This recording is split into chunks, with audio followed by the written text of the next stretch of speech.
नमस्कार, current news bulletin में आपका स्वागत है। मेरा नाम है नील। इस सेगमेंट में हम उन खास और जरूरी खबरों की चर्चा करते हैं जो आपकी परीक्षा के लिहाज से और आपकी जानकारी के लिहाज से बेहद अहम साबित हो सकती हैं। ये बीते हफ्ते की वो बड़ी खबरें होती हैं जिनके इर्द गिर्द आपकी परीक्षा के सवाल बनाए जा सकते हैं। आइए सबसे पहले हेडलाइंस पर डालते हैं नजर। पंजाब हाईकोर्ट में हेबियस कॉर्पस को लेकर याचिका दायर। अमृतपाल सिंह के अवैध हिरासत का लगाया आरोप, पंजाब सरकार से मांगा जवाब। लिव इन रिलेशनशिप याचिका को सुप्रीम कोर्ट ने किया खारिज, केंद्र को निर्देश देने की थी मांग। अनुच्छेद 19 और 21 के तहत मिलता है इसका अधिकार। आईपीसीसी ने जारी की सिंथेसिस रिपोर्ट, पूर्व की 6 रिपोर्टों के निष्कर्ष हैं इसमें शामिल। पृथ्वी के तापमान में 1.1 डिग्री सेल्सियस की वृद्धि का दावा। आईसीसी ने जारी किया पुतिन के खिलाफ अरेस्ट वारंट, युद्ध अपराधों और यूक्रेनी बच्चों के अपहरण का लगाया आरोप। साल 2002 में हुई थी आईसीसी की स्थापना। और वैश्विक खुशहाली रिपोर्ट 2023 हुई जारी। खुशहाली में भारत रहा 126वें पायदान पर। 2012 में पहली बार हुई थी यह रिपोर्ट प्रकाशित। अब खबरें विस्तार से। हाल ही में एक बार फिर एनएसए यानी राष्ट्रीय सुरक्षा कानून सुर्खियों में आया। इस बार ये पंजाब और हरियाणा हाईकोर्ट में एक मामले की वजह से खबरों में है। दरअसल हाईकोर्ट में हेबियस कॉर्पस यानी बंदी प्रत्यक्षीकरण को लेकर एक याचिका दायर की गई थी।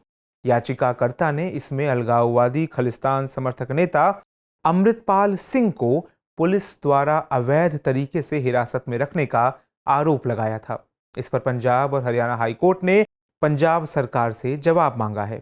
इसका जवाब देते हुए सरकार ने कहा कि अमृतपाल सिंह पुलिस की गिरफ्त से फरार है और उस पर एनएसए लगाया गया है। बता दें कि भारतीय संविधान के अनुच्छेद 32 और 326 में बंदी प्रत्यक्षीकरण का उल्लेख किया गया है। हेबियस कॉर्पस एक लैटिन भाषा का शब्द है जिसका शाब्दिक अर्थ है शरीर को प्रस्तुत किया जाना। इसका कानूनी तौर पर इस्तेमाल किसी ऐसे व्यक्ति की रिहाई के लिए किया जाता है जिसे गैर कानूनी तरीके से हिरासत में लिया गया हो। इस तरह ये उस व्यक्ति के संबंध में न्यायालय द्वारा जारी आदेश है जिसे दूसरे द्वारा हिरासत में रखा गया है। इस आदेश के तहत उस व्यक्ति को न्यायालय के सामने पेश किया जाता है। इसके बाद न्यायालय मामले की जांच करता है। अगर हिरासत में लिए गए व्यक्ति का मामला अवैध पाया जाता है तो उसे हिरासत से आजाद कर दिया जाता है। गौरतलब है कि बंदी प्रत्यक्षीकरण की रिट सार्वजनिक प्राधिकरण या व्यक्तिगत दोनों के खिलाफ जारी की जा सकती है। राष्ट्रीय सुरक्षा कानून को साल 1980 में संसद द्वारा पारित किया गया था। इसके तहत राज्य या सरकार को बिना किसी औपचारिक आरोप और मुकदमे के किसी व्यक्ति को हिरासत में लेने का अधिकार होता है। इसके मुताबिक किसी व्यक्ति को राज्य की सुरक्षा, कानून व्यवस्था के खिलाफ किसी भी तरह के कार्य करने से रोकने के लिए हिरासत में लिया जा सकता है। ये कानून केवल मंडलायुक्त या जिला मजिस्ट्रेट के आदेश से ही लगाया जा सकता है। इसे सामान्य पुलिस अधिकारी के आदेश पर नहीं लगाया जा सकता। ये कानून किसी व्यक्ति की गिरफ्तारी के 24 घंटे के भीतर मजिस्ट्रेट के सामने पेश होने के संवैधानिक अधिकार को छीन लेता है। बीते दिनों केंद्रीय गृह मंत्रालय ने शत्रु संपत्तियों को खाली कराने और उनकी बिक्री की प्रक्रिया शुरू कर दी। ये उन लोगों की संपत्तियां हैं जो पाकिस्तान या चीन की नागरिकता ले चुके हैं। आंकड़ों के मुताबिक देश भर में 12,611 शत्रु संपत्तियां हैं जिनकी अनुमानित कीमत 1 लाख करोड़ रुपए से अधिक है। इनमें से 12,485 संपत्तियां पाकिस्तानी नागरिकों और 126 चीनी नागरिकों से संबंधित थी। उत्तर प्रदेश शत्रु संपत्तियों के मामले में शीर्ष पर है, जबकि पश्चिम बंगाल दूसरे और दिल्ली तीसरे स्थान पर है। इन संपत्तियों पर सीईपीआई यानी custodian of enemy property for India का अधिकार है, जो शत्रु संपत्ति अधिनियम के तहत स्थापित प्राधिकरण है। गृह मंत्रालय के मुताबिक एक अधिसूचना जारी करके शत्रु संपत्तियों के निपटारे से जुड़े दिशा निर्देशों में बदलाव किया गया है। इसके अनुसार संपत्तियों को बेचने से पहले उसे खाली कराने की प्रक्रिया शुरू की जाएगी, जो संबंधित जिला मजिस्ट्रेट या उपायुक्त की मदद से होगी। अगर संपत्ति की कीमत 1 करोड़ रुपए से कम है तो कस्टोडियन सबसे पहले खरीदने का प्रस्ताव उसके कब्जाधारी को देगा। अगर वो इनकार करता है तो निपटारा दिशा निर्देशों में दी गई प्रक्रिया के अनुसार किया जाएगा। इसके अलावा 1 से 100 करोड़ रुपए मूल्य की शत्रु संपत्तियों का निपटारा सीईपीआई द्वारा ई नीलामी यानी सरकार द्वारा तय नियमों से ऑनलाइन होगा। इसके अलावा किसी संपत्ति के बिक्री मूल्य का निर्धारण शत्रु संपत्ति निपटान समिति करेगी। गृह मंत्रालय के मुताबिक ई नीलामी प्रक्रिया के लिए सीईपीआई सार्वजनिक उद्यम के ई नीलामी platform metal scrap trade corporation limited का इस्तेमाल करेगा। बीते दिनों लिव इन रिलेशनशिप से जुड़ी एक जनहित याचिका को सुप्रीम कोर्ट ने खारिज कर दिया। इसमें प्रत्येक लिव इन रिलेशनशिप को पंजीकृत कराने के लिए केंद्र को मानक तय करने के निर्देश देने की मांग की गई थी। शीर्ष अदालत ने इस मांग को अविवेकपूर्ण करार दिया है। हालांकि याचिकाकर्ता का कहना है कि लिव इन रिलेशनशिप के पंजीकरण से कथित तौर पर रेप और हत्या जैसे मामलों में कमी आएगी। इसके अलावा सरकार को ऐसे मामलों में वैवाहिक स्थिति, आपराधिक इतिहास और दूसरी जानकारियां प्राप्त होंगी। गौरतलब है कि भारत में लिव इन रिलेशनशिप से संबंधित कोई कानून वर्तमान में मौजूद नहीं है। संविधान के अनुच्छेद 19A और अनुच्छेद 21 में मिले अधिकारों के तहत इसे वैध करार दिया गया है। अनुच्छेद 21 में मिले जीने के अधिकार के तहत एक व्यक्ति को अपनी रुचि के व्यक्ति के साथ शादी करना या बिना शादी के उसके साथ रहने का अधिकार है। इसके अलावा सुप्रीम कोर्ट और विभिन्न हाई कोर्ट्स ने अपने अलग अलग निर्णयों में लिव इन रिलेशनशिप की मान्यता पर मुहर लगाई है। साल 2022 में सुप्रीम कोर्ट ने लिव इन रिलेशनशिप पार्टनर से पैदा हुए बच्चों को वैध करार दिया। कोर्ट ने ऐसे बच्चों को पारिवारिक उत्तराधिकारी बनने के योग्य माना है। बता दें कि भारत में लिव इन रिलेशनशिप घरेलू हिंसा अधिनियम 2005 के तहत संरक्षित है। हाल ही में बीसीआई यानी बार काउंसिल ऑफ इंडिया ने विदेशी कानून फर्मों और वकीलों को भारत में प्रैक्टिस की अनुमति दी है। इस संबंध में बीसीआई ने कुछ योग्यता और नियम भी निर्धारित किए हैं। बीसीआई ने ये अनुमति विदेशी वकीलों और विदेशी लॉ फर्मों के पंजीकरण और विनियमन नियम 2022 के तहत दी है। हालांकि पहले बीसीआई किसी भी रूप में विदेशी वकीलों और कानूनी फर्मों द्वारा भारत में प्रैक्टिस का विरोध कर रहा था। बीसीआई द्वारा जारी किया गया यह नियम सुप्रीम कोर्ट के 2018 के फैसले पर आधारित है, जो विदेशी कानूनी फर्मों और वकीलों को भारत में अपने कार्यालय स्थापित करने को प्रतिबंधित करता था। विदेशी वकील और फर्म को भारत में पहले बीसीआई के साथ खुद को रजिस्टर कराना होगा और हर 5 साल में पंजीकरण का नवीनीकरण भी कराना होगा। हालांकि विदेशी वकीलों को किसी भी अदालत, न्यायाधिकरण, अन्य वैधानिक या नियामक प्राधिकरणों के समक्ष उपस्थित होने की अनुमति नहीं दी गई है। ये केवल पारस्परिक लेन देन या कॉर्पोरेट कार्य जैसे संयुक्त उद्यम, विलय और अधिकरण, बौद्धिक संपदा और अनुबंध से संबंधित मामलों को हैंडल कर सकते हैं। बीसीआई का तर्क है कि उनके इस निर्णय से देश में प्रत्यक्ष विदेशी निवेश के प्रवाह से जुड़ी चिंताओं को दूर करने में मदद मिलेगी। साथ ही आने वाले समय में भारत अंतर्राष्ट्रीय वाणिज्यिक मध्यस्थता का केंद्र बन सकता है। इसके अलावा विदेशी कानूनों को समझने में भी मदद मिलेगी, क्योंकि भारत में इस संबंध में बहुत सीमित जानकारी उपलब्ध है। बीसीआई एडवोकेट लॉ 1961 के तहत स्थापित एक वैधानिक निकाय है। ये भारत में लीगल प्रैक्टिस और कानूनी शिक्षा के लिए सर्वोच्च अनुशासनात्मक और नियामक संस्था है। बीते दिनों राजस्थान विधानसभा ने right to health bill pass किया है। इसके बाद राजस्थान ऐसा बिल पारित करने वाला देश का पहला राज्य बन गया है। बिल का मकसद स्वास्थ्य और कल्याण में समान अधिकारों की सुरक्षा और पूर्ति सुनिश्चित करना है। विधेयक के तहत राजस्थान के निवासी को किसी भी नैदानिक प्रतिष्ठान जैसे अस्पताल, क्लिनिक, प्रयोगशालाओं से मुफ्त स्वास्थ्य सेवा प्राप्त करने का अधिकार है। इसमें निजी प्रतिष्ठान भी शामिल होंगे। हालांकि बिल में यह स्पष्ट नहीं किया गया है कि राज्य निजी स्वास्थ्य प्रतिष्ठान को मुफ्त सेवाएं प्रदान करने के लिए प्रतिपूर्ति करेगा या नहीं। बिल में इन अधिकारों को सुनिश्चित करने के लिए राज्य सरकार के कुछ दायित्व निर्धारित किए गए हैं। इसमें राज्य द्वारा सार्वजनिक स्वास्थ्य मॉडल तैयार करना, राज्य के बजट में उचित प्रावधान करना और दूर दराज क्षेत्रों में स्वास्थ्य सेवाएं उपलब्ध कराना शामिल है। साथ ही सुरक्षित पेयजल, स्वच्छता और पोषण युक्त भोजन की आपूर्ति सुनिश्चित करने के लिए एक समन्वय तंत्र स्थापित करना आदि की जिम्मेदारी भी सरकार को सौंपी गई है।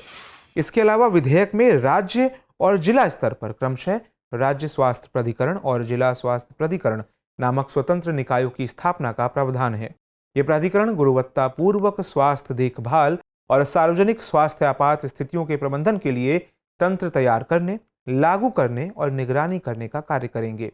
इसमें से राज्य स्वास्थ्य प्राधिकरण की अध्यक्षता एक भारतीय प्रशासनिक सेवा का अधिकारी करेगा, जो संयुक्त सचिव के पद या इससे उच्च पद पर तैनात होगा। इसकी नियुक्ति राज्य सरकार द्वारा की जाएगी। राज्य प्राधिकरण सार्वजनिक स्वास्थ्य संबंधित किसी भी मामले पर, वहीं जिला स्वास्थ्य प्राधिकरण की अध्यक्षता जिला कलेक्टर करेंगे। विधेयक सेवाओं से इंकार और अधिकारों के उल्लंघन के खिलाफ शिकायतों को हल करने के लिए एक तंत्र स्थापित करने का भी प्रावधान करता है। इसके लिए एक वेब पोर्टल और हेल्पलाइन केंद्र स्थापित किया जाएगा। शिकायत का जवाब देने के लिए संबंधित अधिकारी के पास 24 घंटों का ही समय होगा। जिला स्वास्थ्य प्राधिकरण उपरोक्त समय सीमा से अधिक की अनसुलझी शिकायतों का निवारण करने के लिए जिम्मेदार होगा। जिला स्वास्थ्य प्राधिकरण उचित कार्रवाई करके रिपोर्ट को 30 दिनों के भीतर वेब पोर्टल पर अपलोड करेगा। यदि जिला स्वास्थ्य प्राधिकरण 30 दिनों के भीतर शिकायत का समाधान नहीं करता है तो शिकायत को राज्य स्वास्थ्य प्राधिकरण को भेज दिया जाएगा। गौरतलब है कि साल 1996 में सर्वोच्च न्यायालय ने अपने एक निर्णय में अनुच्छेद 21 के तहत जीवन के अधिकार में स्वास्थ्य के अधिकार को भी शामिल किया था। साथ ही स्वास्थ्य सेवाएं प्रदान करने के लिए राज्य सरकारों के दायित्व को भी याद दिलाया था। हाल ही में संयुक्त राष्ट्र के IPCC यानी intergovernmental panel on climate change ने अपनी सिंथेसिस रिपोर्ट जारी की है। ये रिपोर्ट पूर्व की 6 रिपोर्टों के निष्कर्षों का सार प्रस्तुत करती है। इन रिपोर्टों में IPCC द्वारा जलवायु में होते बदलावों को रेखांकित किया गया था। रिपोर्ट के मुताबिक वैश्विक सतह के औसत तापमान में 1.1 डिग्री सेल्सियस की वृद्धि हो चुकी है। साथ ही साल 2030 तक किसी एक वर्ष में वैश्विक सतह का तापमान 1.5 डिग्री सेल्सियस से अधिक हो सकता है। रिपोर्ट में इसकी 50% संभावना जताई गई है। हालांकि अभी भी इस तापमान को 1.5 डिग्री सेल्सियस तक सीमित करना संभव है, लेकिन तापमान को कम करने से संबंधित वर्तमान समय में निर्धारित पैमाने, दायरा और गति पर्याप्त नहीं है। रिपोर्ट की माने तो आने वाले समय में ग्लोबल वार्मिंग को 2 डिग्री सेल्सियस से नीचे रखना मुश्किल हो जाएगा। इसके चलते जलवायु से जुड़ी आपदाएं कहीं ज्यादा व्यापक हो जाएंगी। इससे जमीन और समुद्र की CO2 को यानी कार्बन डाइऑक्साइड को सोखने की क्षमता भी कम हो जाएगी। साथ ही समुद्र के अम्लीकरण में भी वृद्धि होने की आशंका है। नतीजतन सूखे और लू की घटनाएं ज्यादा विकराल रूप धारण कर लेंगी। इस तरह जलवायु प्रणाली में कुछ ऐसे बदलाव होंगे जिनको पलटना नामुमकिन होगा। ऐसे में उत्सर्जन को कम करने के लिए प्रणालीगत परिवर्तन करने की आवश्यकता है। इसके लिए सबसे पहले ऊर्जा की जरूरतों को पूरा करने के लिए जीवाश्म ईंधन के विकल्पों को अपनाने की जरूरत है। साथ ही उष्णकटिबंधीय वनों की कटाई को कम करते हुए वनों के संरक्षण और बहाली जैसे उपाय भी किए जा सकते हैं। इसके अलावा रिपोर्ट में विकासशील देशों द्वारा किए जाने वाले अत्यधिक उत्सर्जन और इसको कम करने के उपायों पर भी चर्चा की गई है। रिपोर्ट में कहा गया है कि विकासशील देशों के प्रौद्योगिकी विकास, उसका हस्तांतरण, क्षमता निर्माण और वित्त पोषण की आवश्यकता है। इसमें कम उत्सर्जन प्रणालियों की तरफ रुख किया जा सकता है और जलवायु परिवर्तन के प्रभावों को कम करने में भी मदद मिल सकती है। हाल ही में BARC यानी भाभा परमाणु अनुसंधान केंद्र ने बैकग्राउंड रेडिएशन या प्राकृतिक विकिरण को लेकर एक अध्ययन किया है। यह अध्ययन अखिल भारतीय स्तर पर किया गया। पता चला है कि केरल के कुछ हिस्सों में बैकग्राउंड रेडिएशन अनुमान से करीब 3 गुना ज्यादा है। हालांकि शोधकर्ताओं ने इससे उच्च स्वास्थ्य जोखिम खतरे से इंकार किया है।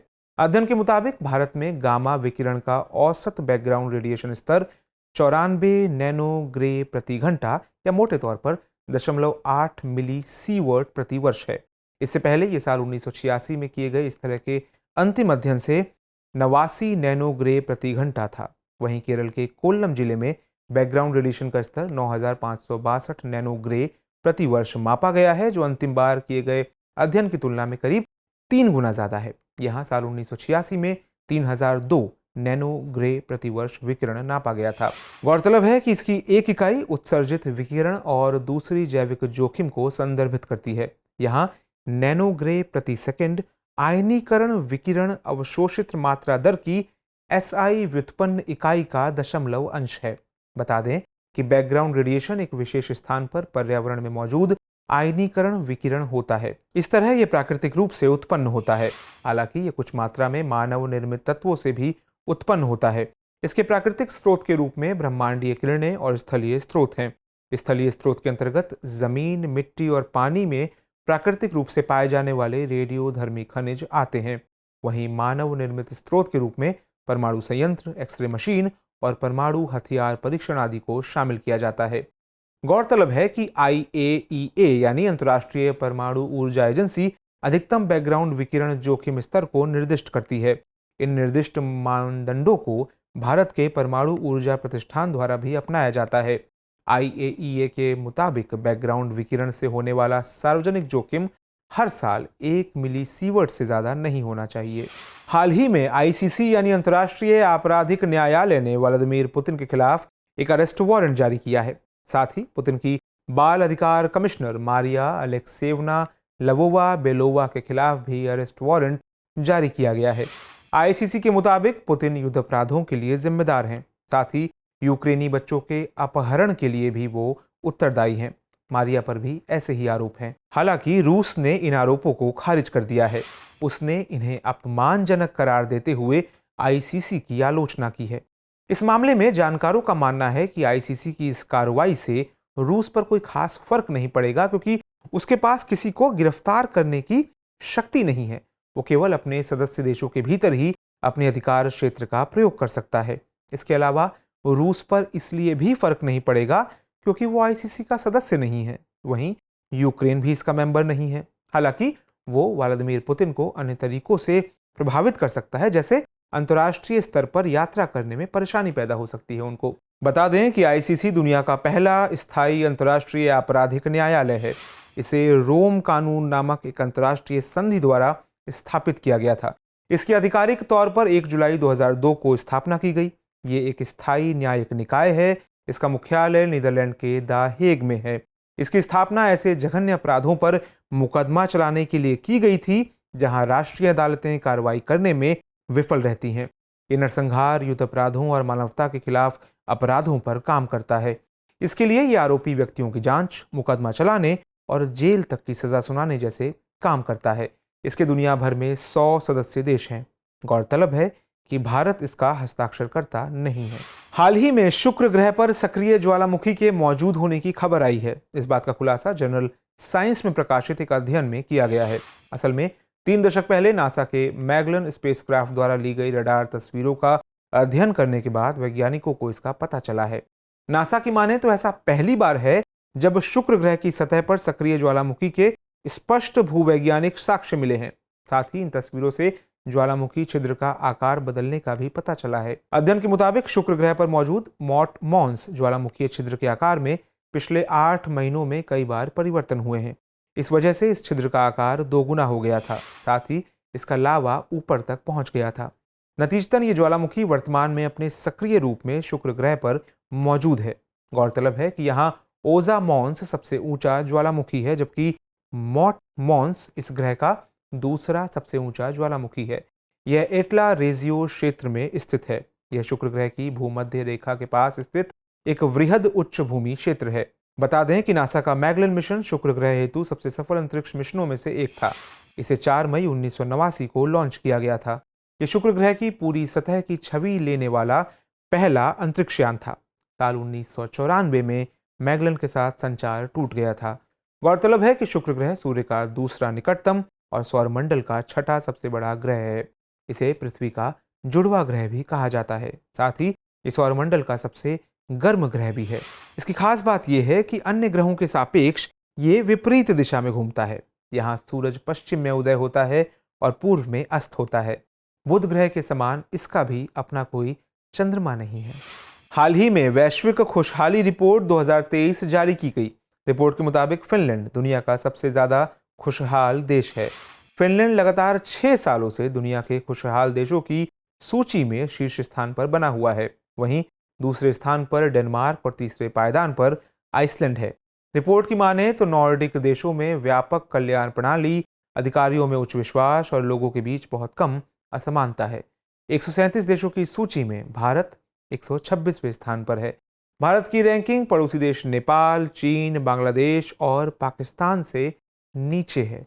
गौरतलब है कि पिछले साल भारत की 136वीं रैंकिंग थी। इस सूची में अफगानिस्तान को सबसे नीचे रखा गया है। इसके बाद लेबनान, सिएरा लियोन, जिम्बाब्वे और कॉन्गो लोकतांत्रिक गणराज्य दुनिया के सबसे कम खुश देश हैं। रिपोर्ट की दिलचस्प बात यह है कि रूसी आक्रमण के बावजूद इस साल यूक्रेन की रैंकिंग में सुधार हुआ है। जहां पिछले साल यूक्रेन 98वें नंबर पर था, इस साल वो खुशहाली के मामले में 92वें नंबर पर पहुंच गया है। आपको बता दें कि वैश्विक खुशहाली रिपोर्ट को पहली बार 2012 में प्रकाशित किया गया था। ये लोगों की खुशी के साथ साथ आर्थिक और सामाजिक डेटा के आकलन पर आधारित होती है।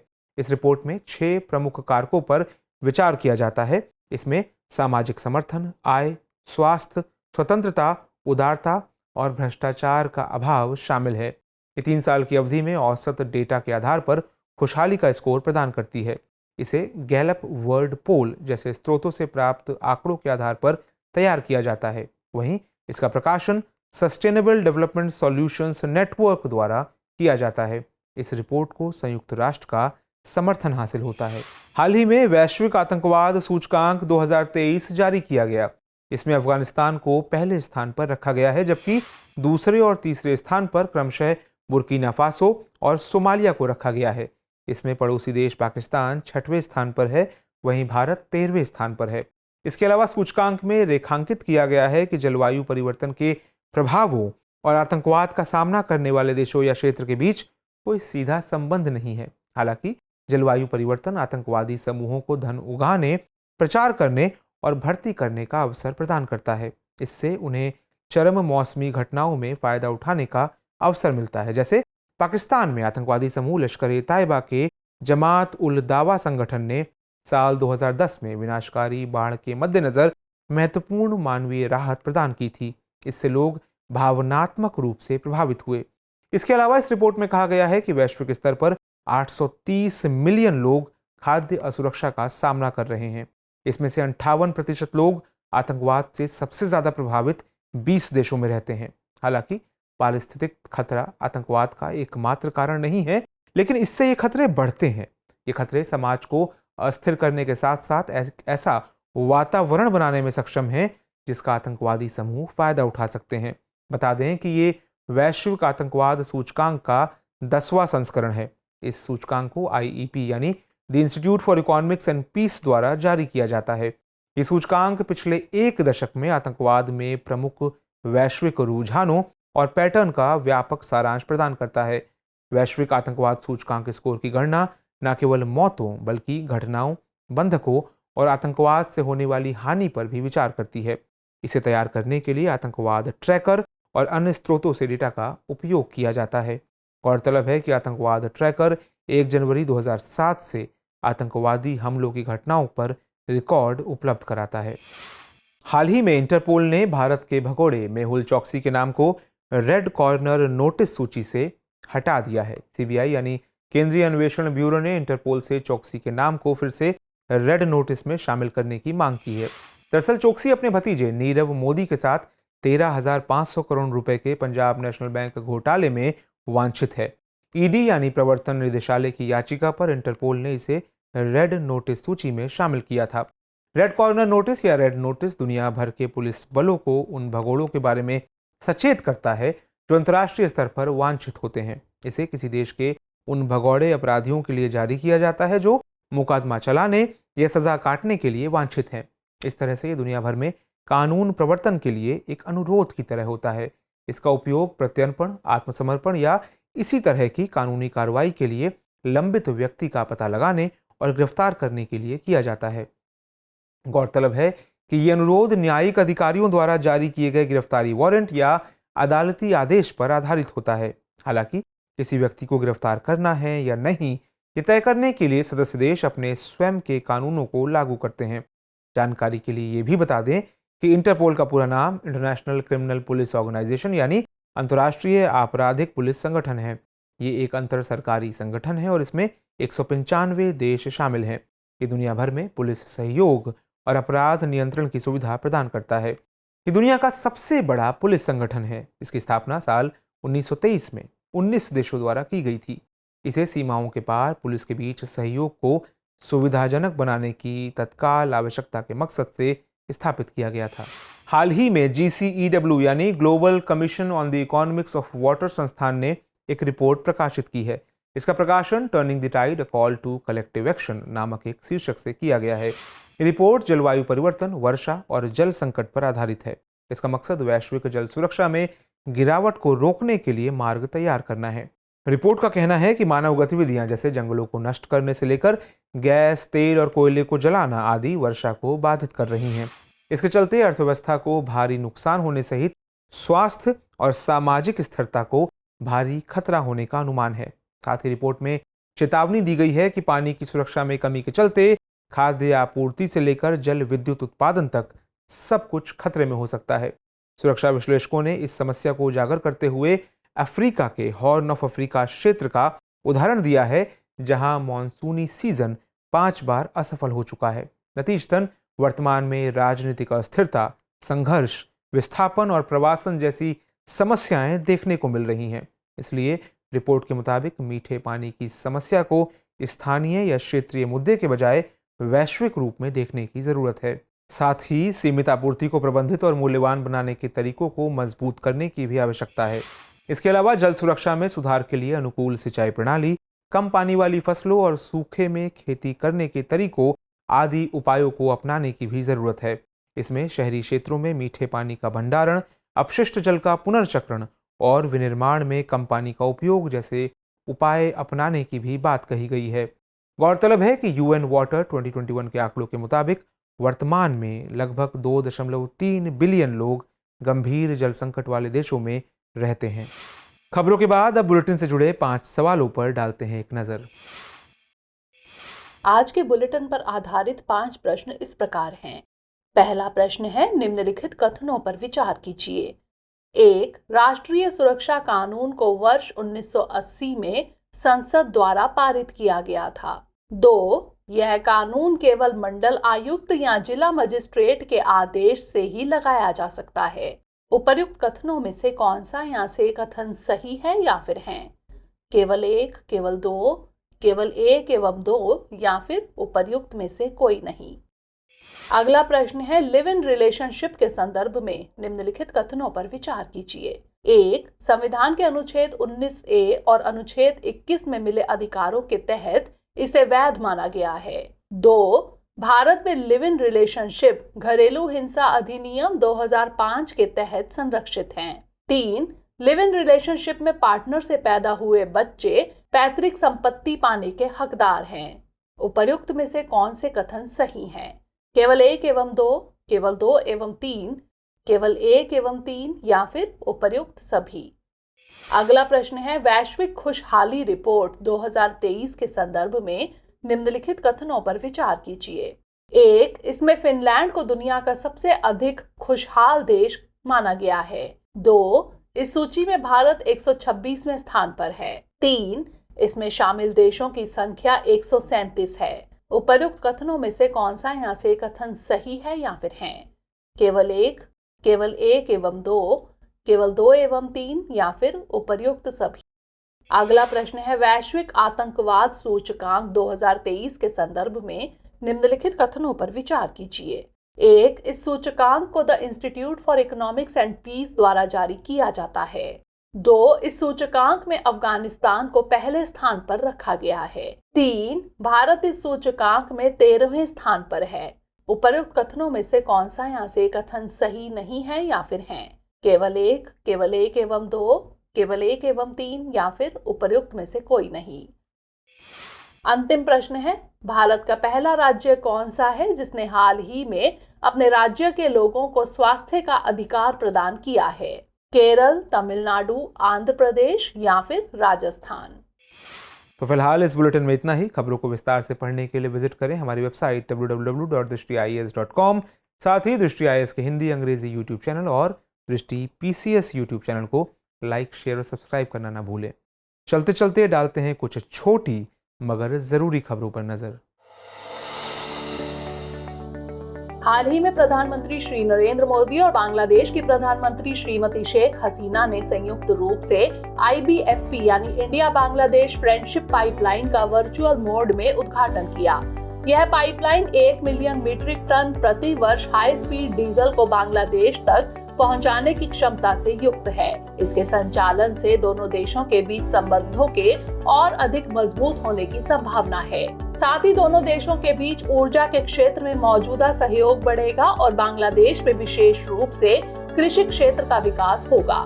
बता दें कि इस पाइपलाइन के निर्माण की आधारशिला सितंबर 2018 में रखी गई थी। यह भारत और बांग्लादेश के बीच पहली सीमा पार ऊर्जा पाइपलाइन है, जबकि भारत और उसके पड़ोसी देशों के बीच यह दूसरी सीमा पार ऊर्जा पाइपलाइन है। गौरतलब है कि इससे पहले नुमालीगढ़ रिफाइनरी लिमिटेड साल 2015 से बांग्लादेश को पेट्रोलियम उत्पादों की आपूर्ति कर रही है। बीते दिनों सेना का एक हेलीकॉप्टर अरुणाचल प्रदेश में दुर्घटनाग्रस्त हो गया। सेना के मुताबिक इस हेलीकॉप्टर का नाम चीता है। असल में चीता 5 सीटों वाला हेलीकॉप्टर है। यह गर्म उष्णकटिबंधीय मौसम और अधिक ऊंचाई पर मिशन के लिए सबसे उपयुक्त हेलीकॉप्टरों में से एक है। इसने हेलीकॉप्टर्स की सभी श्रेणियों के बीच ऊंचाई पर उड़ान भरने का विश्व रिकॉर्ड कायम किया है। इस हेलीकॉप्टर का उपयोग यात्री परिवहन, सामान पहुंचाने, आपदा बचाव, सैन्य परीक्षण आदि उद्देश्यों के लिए किया जाता है। भारत में इसका निर्माण फ्रांस की कंपनी एरोस्पैटियल के साथ मिलकर HAL द्वारा किया जाता है।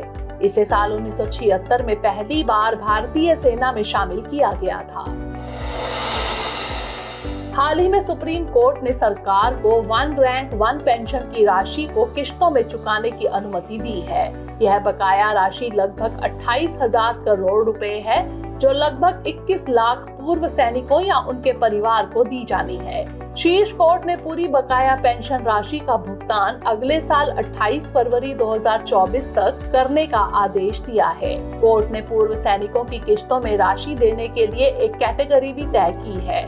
इसमें फैमिली पेंशन और वीरता पुरस्कार पाने वाले 6 लाख लोगों को 30 अप्रैल तक बकाया राशि का भुगतान किया जाएगा। वहीं 70 साल से अधिक उम्र वाले 4 लाख पेंशनर्स को 30 जून तक और बाकी 11 लाख पूर्व सैनिकों को 3 किश्तों में राशि का भुगतान 28 फरवरी 2024 से पहले किया जाना है। गौरतलब है कि 1 रैंक 1 पेंशन को केंद्र सरकार द्वारा एक अधिसूचना के माध्यम से 7 नवंबर 2015 को लागू किया गया था। इस योजना के तहत 30 जून 2014 तक सेवानिवृत्त हुए सशस्त्र बल कार्मिक कवर होते हैं। हाल ही में राष्ट्रीय महासागर प्रौद्योगिकी संस्थान चेन्नई ने लक्षद्वीप में स्थित डीसैलिनेशन प्लांट को उत्सर्जन मुक्त करने का फैसला लिया है। दरअसल अभी तक इन प्लांट को ऑपरेट करने के लिए डीजल जनरेटर सेट का प्रयोग किया जाता था, क्योंकि जहां ये प्लांट स्थापित हैं वहां बिजली आपूर्ति के अन्य कोई विकल्प मौजूद नहीं है। लेकिन अब इन संयंत्रों को चलाने के लिए ईंधन के रूप में नवीकरणीय ऊर्जा संसाधन जैसे सौर ऊर्जा, पवन ऊर्जा आदि का उपयोग किया जाएगा। गौरतलब है कि वर्तमान में लक्षद्वीप में 5 डीसैलिनेशन प्लांट कार्य कर रहे हैं। इन प्लांट्स को LTTD यानी लो टेम्परेचर थर्मल डीसैलिनेशन तकनीक का उपयोग करके पीने योग्य पानी उत्पादित किया जाता है। हाल ही में रायबरेली के हॉकी स्टेडियम का नाम भारतीय टीम का स्टार हॉकी खिलाड़ी रानी रामपाल के नाम पर रखा गया है। इस प्रकार यह उपलब्धि पाने वाली वह भारत की पहली महिला खिलाड़ी बन गई है। MCF रायबरेली ने हॉकी स्टेडियम का नाम रानीज गर्ल्स हॉकी टर्फ रखा है। गौरतलब है कि रानी ने इस साल की शुरुआत में दक्षिण अफ्रीका दौरे के दौरान भारतीय टीम में वापसी की थी। रानी ने FIH यानी इंटरनेशनल हॉकी फेडरेशन की वुमेन हॉकी प्रो लीग 2021-22 में बेल्जियम के खिलाफ आखिरी बार खेलने के बाद अब टीम में वापसी की है। आगामी 26 मार्च यानी कल इसरो सतीश धवन अंतरिक्ष केंद्र से OneWeb India 2 मिशन लॉन्च करेगा। खबरों की माने तो इसके तहत इसरो LVM-3 प्रक्षेपण यान का प्रयोग कर 36 OneWeb उपग्रहों को लॉन्च करेगा।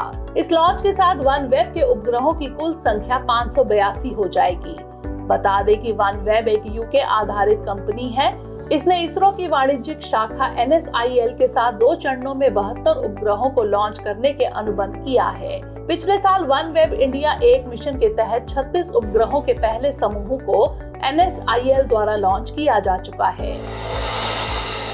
हाल ही में ओडिशा सरकार ने गंधमर्दन हिल रेंज को जैव विविधता विरासत स्थल घोषित किया है। यह हिल रेंज ओडिशा के बरगढ़ और बलांगीर जिले के बीच फैली हुई है। यह पहाड़ी औषधीय पौधों के लिए प्रसिद्ध है। यही वजह है कि इसे ओडिशा के आयुर्वेदिक स्वर्ग के रूप में जाना जाता है। यहाँ पर बॉक्साइट के रिजर्व भी उपस्थित हैं। गौरतलब है कि यह ओडिशा का तीसरा जैव विविधता विरासत स्थल है। इसके अलावा 2 जैव विविधता विरासत स्थल कंधमाल जिले में मंसूरुगार्ज और गजपति जिले में महेंद्रगिरी हिल रेंज है। हाल ही में तमिलनाडु में टीबी से होने वाली मौतों की संख्या में काफी कमी दर्ज की गई है। इसके पहले तमिलनाडु सरकार ने तमिलनाडु कसनोई एरापिल्लाथिट्टम को जिम्मेदार ठहराया है। इसका हिंदी में अर्थ टीबी मृत्यु मुक्त परियोजना है। इस कार्यक्रम को राज्य में अप्रैल 2022 में लॉन्च किया गया था। इसे तमिलनाडु सरकार द्वारा राष्ट्रीय तपेदिक अनुसंधान संस्थान और WHO भारत के सहयोग से लागू किया गया था। इस पहल के एक भाग के रूप में डिफरेंशिएटेड टीबी केयर है।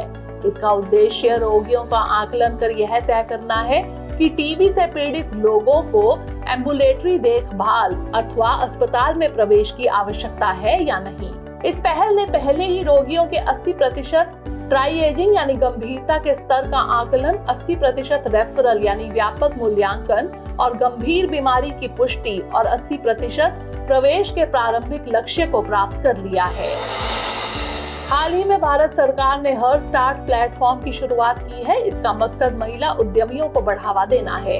इसके तहत महिलाओं के नेतृत्व वाले स्टार्टअप्स को 1 वर्ष तक 20,000 रुपए मासिक भत्ता देने का प्रावधान किया गया है।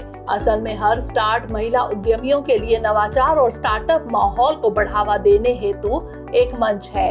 यह उन्हें विभिन्न सरकारी एवं निजी उद्यमों से जुड़ने में भी मदद करता है। हमारी टीम कोशिश करती है कि आपको दी गई खबरों में एक भी गलती ना हो, लेकिन यदि किसी सोर्स या ह्यूमन एरर की वजह से ऐसी गलती हो जाती है तो इस वीडियो के कमेंट बॉक्स में उस गलती को सुधार कर पिन कर दिया जाता है और यह आपको कमेंट बॉक्स में सबसे ऊपर दिखाई देता है।